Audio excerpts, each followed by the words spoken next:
തോട്ടപ്പള്ളിയിലെ വയോധികയുടെ കൊലപാതകത്തിൽ നേരത്തെ അറസ്റ്റിലായ അബൂബക്കറിനെതിരെ ചുമത്തിയ കൊലക്കുറ്റത്തിൽ നിന്ന് അയാളെ ഒഴിവാക്കി.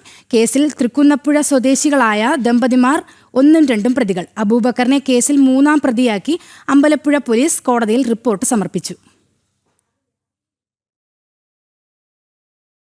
വയോധികയെ കൊലപ്പെടുത്തിയത് തൃക്കുന്നപ്പുഴ സ്വദേശി സൈനുലാബ്ദീനും ഭാര്യ അനീഷയുമാണെന്ന് തെളിഞ്ഞതോടെയാണ് അബൂബക്കറിനെ കൊലക്കുറ്റത്തിൽ നിന്നും ഒഴിവാക്കിയത്.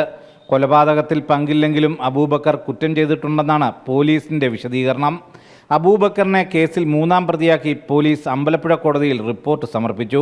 ബലാത്സംഗ കുറ്റമടക്കമുള്ള വകുപ്പുകളാണ് അബൂബക്കറിനെതിരെ നിലവിലുള്ളത്. തൃക്കുന്നപ്പുഴ സ്വദേശി സൈനുലാബ്ദീൻ കേസിൽ 1ആം പ്രതിയും ഭാര്യ അനീഷ 2ആം പ്രതിയുമാണ്. ഇരുവരെയും കസ്റ്റഡിയിൽ വാങ്ങി തെളിവെടുപ്പ് നടത്തും. അതേസമയം പോലീസ് കള്ളക്കേസിൽ കുടുക്കിയതാണെന്ന് കാണിച്ച് അബൂബക്കർ കോടതിയിൽ ജാമ്യാപേക്ഷ സമർപ്പിച്ചു. ജനം, ആലപ്പുഴ.